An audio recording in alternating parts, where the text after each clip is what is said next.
towards where the Hurley farmstead is. It's a journey of about an hour or so. Hei. Ja, jeg skal dra, jeg. Så jeg kommer i morgen kanskje, hvis jeg får godkjenning av å... Fordi jeg må trekke kabel helt til tavla. For at det er sånn at hvis strømmen går i det rommet da, så skal ikke det nødlyset være koblet på en annen, for da begynner ikke nødlyset å lyse. Ja. Og godkjennelse av gårdseier, eller... Ja, for det blir jo tillegg i prisen. Ja. Er en i bilen her, vet du. Ja. Jeg er nysgjerrig på han. Hva heter han? Hun heter Leo, han heter Rocky. Rocky, ja. Ja, det het en hund jeg hadde før også. Og det er mora til den. Ja. Ja, det er kos med hunder, altså. Ja, det er veldig koselig, det. Nei da, men da er det bare å komme når du får lift. Ja. Ha det. Ha det.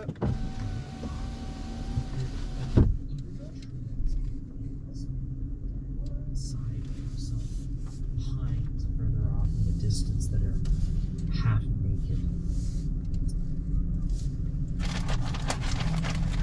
Barely any grass. All leading up to the farms.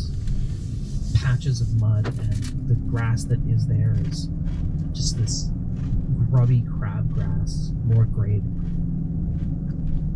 This looks far worse than the last time we were up here. Yes, this is quite barren. 1 second. Just let me observe for a second. Rule number 25. Listen, observe, and you'll learn. I take a moment and I try to take in the surroundings.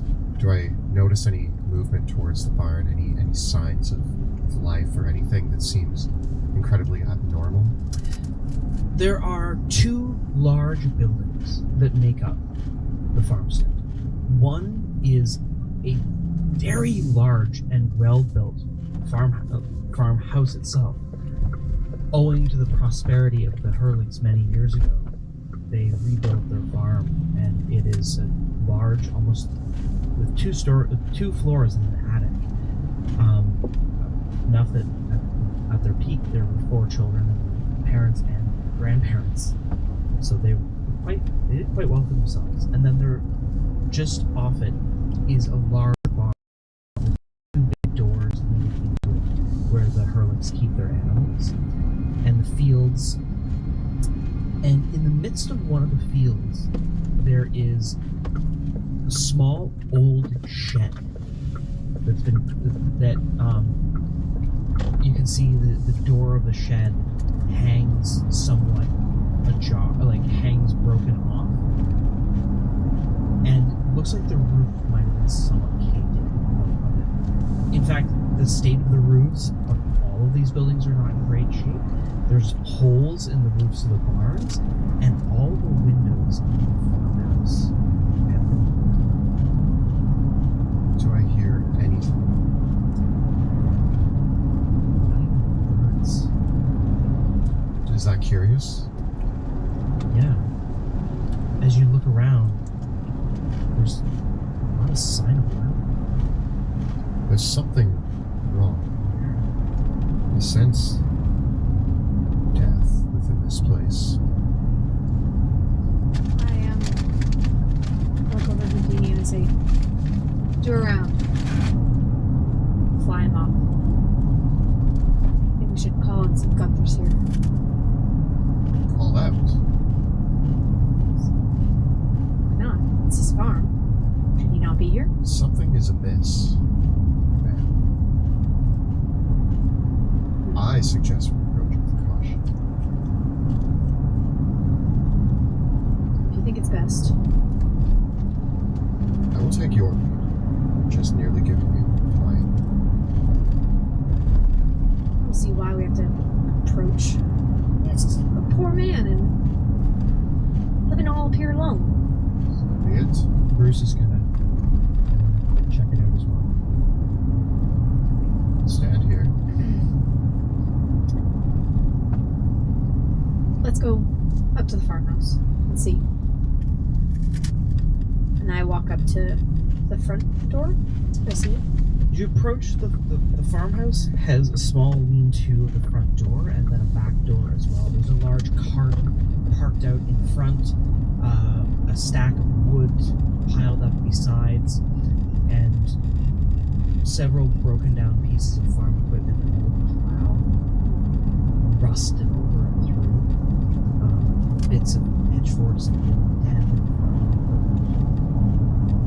and a large well in the kind of in the center point between where the farmhouse and the barn.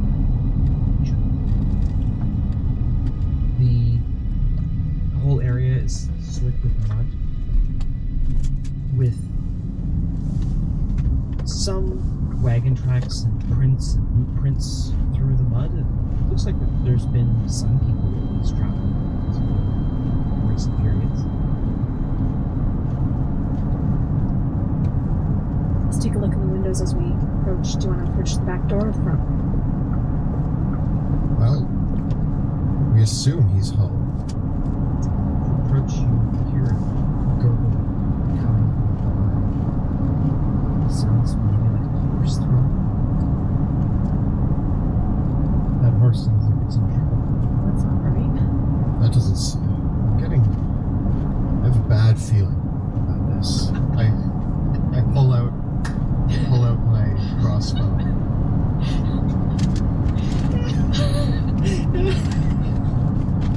I hear you, Wilhelm. Just it's strangely familiar. Like I've heard that before. I'm having deja vu. Yes, Bruce, I heard it too. Let's go investigate. Are we investigating the barn now? Strange noises. Are there any windows or ways that I can peer into the barn? There are 3 doorways. There's 2 sets of double doors on either side of the barn along the long edges. And there's a singular man-sized door on the front side near the farmhouse. It looks to be like there might be some windows that could be open, and there are some holes in them as well. I think they changed their You go microphones in for there. season 2 because I'm going to check the window.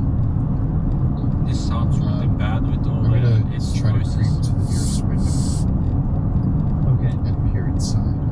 Okay. You creep up to the window. It sounds like you're trying to move.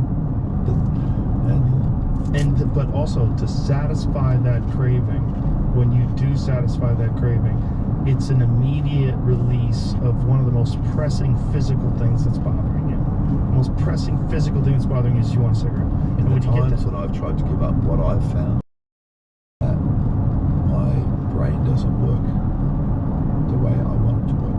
right, I find it quite hard to make decisions. And so it's sort of like I've had experiences where, for an extended period of time, I'm in this battle of trying to completely get rid of it out of my life.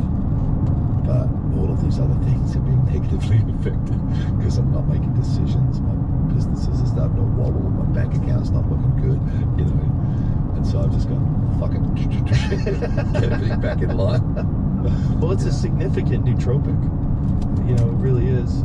It does affect in a very positive way cognitive performance. Yeah. And it's undeniable. Yeah, well, as we said in that film, it breaks through that blood-brain barrier. That's Yeah. why it's so addictive and so hard. Yeah, and why it's so effective too.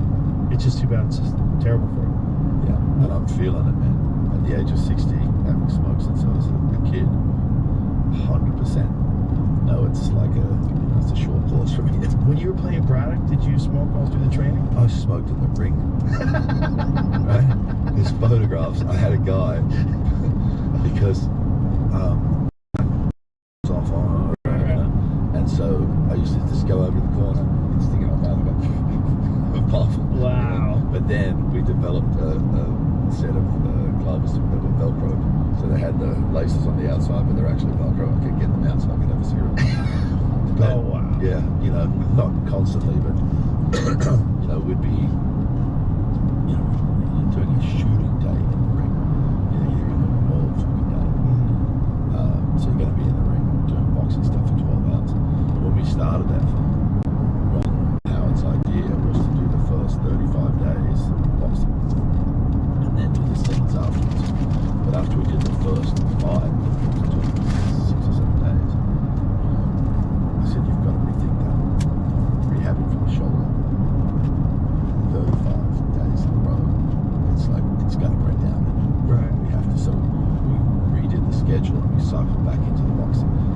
box Mondays and Tuesdays, and then basically Wednesday would be off physically, and then I would start the prep, gearing up for the next boxing day.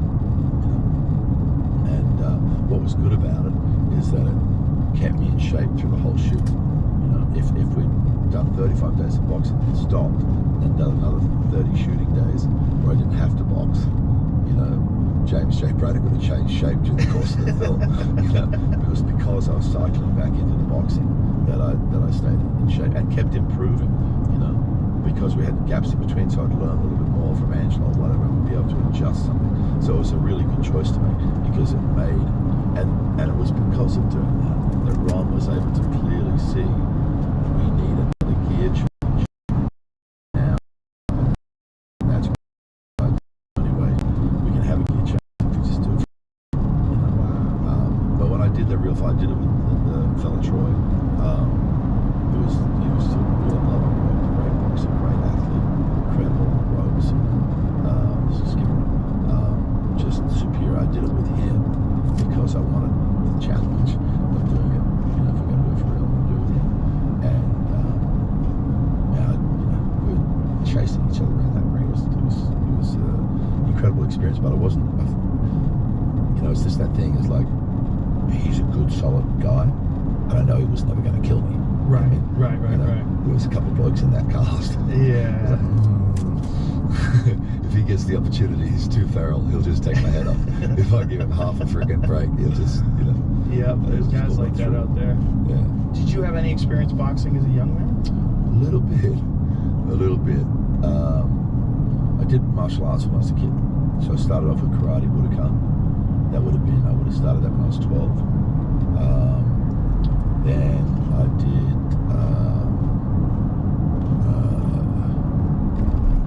Zendakai, and then I did like a street martial art thing as well. And I'd get to kind of like halfway up the belt ladder, and then I'd move on to something else. But it's funny because all of that training comes into play later on in my life. And funnily enough, I always say to people, it's actually my musical theatre background and dance routines that make my fight sequences so sharp. Because it's sort of like you're working with a rhythm, and if you're working with a camera, the camera's trying to catch something, if you have that rhythm, then you can display the stuff that you want the camera to capture and the audience to see. But it's a lot of people think I'm joking when I say it, but it's for real. Are you aware of Vasily Lomachenko? No. He's a Ukrainian boxer. He's one of the best pound-for-pound fighters didn't he in just the won a world. big fight the other day, actually? Yeah, he beat Kambosos from Australia, who's also an elite fighter. But he was trained by his father from the time he was very young, and his father made him take 2 years off of boxing to learn Ukrainian dance to help his footwork. And he has the greatest footwork of all time. There you go. His footwork is impeccable. You have to see, pull up just a highlight reel of the way this guy moves, because it's so bizarre. He moves differently than any other boxer on the planet, and he's by far he has the best footwork and the most elusive.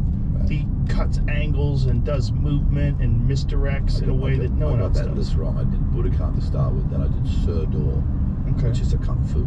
Okay. And then I did Zendakai after that, which is more of a street fighting thing, which is headbutts and shit. Oh, okay. Yeah. Well, it's like, it's a like a Krav Maga type deal. Yeah. Yeah. But it's like, let's make this short and sweet. Yeah. And just get it done. Yeah. Who's your favorite boxer over time, do you think, or a group of favorite boxers? I don't know. I don't know if there is a one. This is Lomachenko. Right. Just watch how this guy moves. Like look at that. Yeah, look at that. That footwork is fucking insane. There's no one like him. He's so elusive, and the punches come from angles that you expect to come from, and he's up multiple weight classes. I think he's the quickest man to ever win. Because he had an unbelievable amateur record. Right. I think he's the quickest man to ever win a world title. I think he won a world title in like 4 bouts. Right. Oh, incredible. To listen to this one because I finished. The Joe Rogan Experience. Train by day, Joe Rogan podcast by night, all day.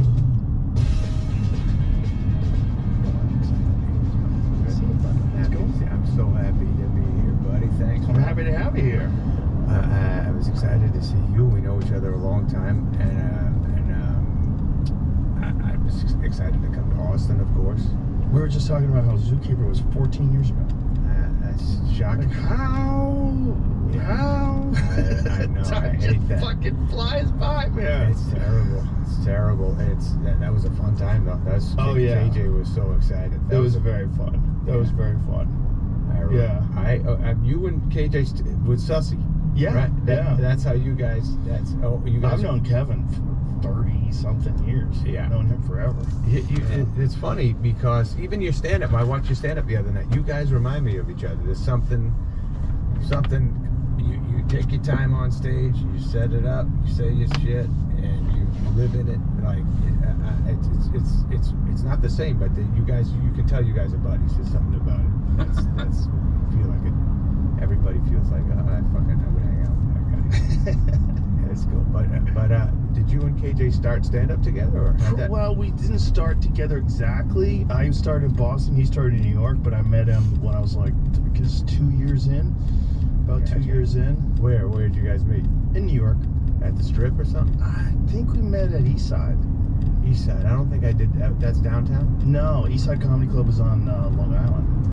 Oh yeah, I used to go there. That was in like Huntington. Yeah. Yes. That was a great club. That was Richie Manavini's place. That's right. That's Manavini. Now that's a funny bastard. Yeah, he's a funny dude. One of the first comedy clubs I watched. I think I saw Carol Leifer at the Eastside Comedy Club. My sister lived in Huntington, and she said, "Do you want to go see a?" It wasn't my first, but it was like first couple. She said, "Do you want to see a comedian? There's a club around here." I said, "Yeah." And I sat in the back. I think I might have been like 15 or something, 16, and I saw Carol Leifer kill for like an hour. I think that was exciting. That club was rocking. Yeah, it's gone though, right? Are there good clubs on Long Island now? What's that? Well, jeez, man, I don't know. There was always Governors that always existed. Yes, I remember there was a few bars that were comedy clubs that I used to do there. I just don't remember the names right now. But back in the day, when I was young, I would go out to the island. Governors. I don't think I got on there much. Maybe a couple times when I was young. That was kind of a rocking club. Oh yeah, Steve-O. Was it Steve? Do you remember Steve-O? Steve? No. He was. I know Steve-O, the Jackass guy. Jackass. No, there was another guy, Steve-O, who was a funny comic, and John Mulrooney. You remember? Sure. Mulrooney? Yeah. I remember he was kind of huge out there. He used to be a cop, right? I think. Yeah. I think so. He was. I remember Mulrooney was by far him and Kevin Meaney were the two guys you didn't want to go after.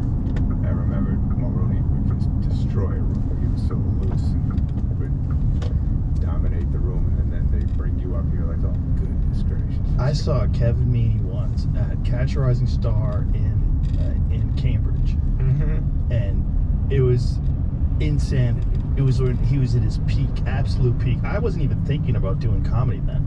I was just a comedy fan, and I went with a friend of mine from high school. I think we were both like 18, and we went and we saw him just fucking destroyed for an hour to the point where I got out of there. It was like I had an ab workout. I was in pain. Yes. I was like, Jesus Christ. Yes, He was so in the groove. Like everything he did was funny. Man, and I've never in my life killed as hard as Kevin Meaney. I mean, there's nobody can kill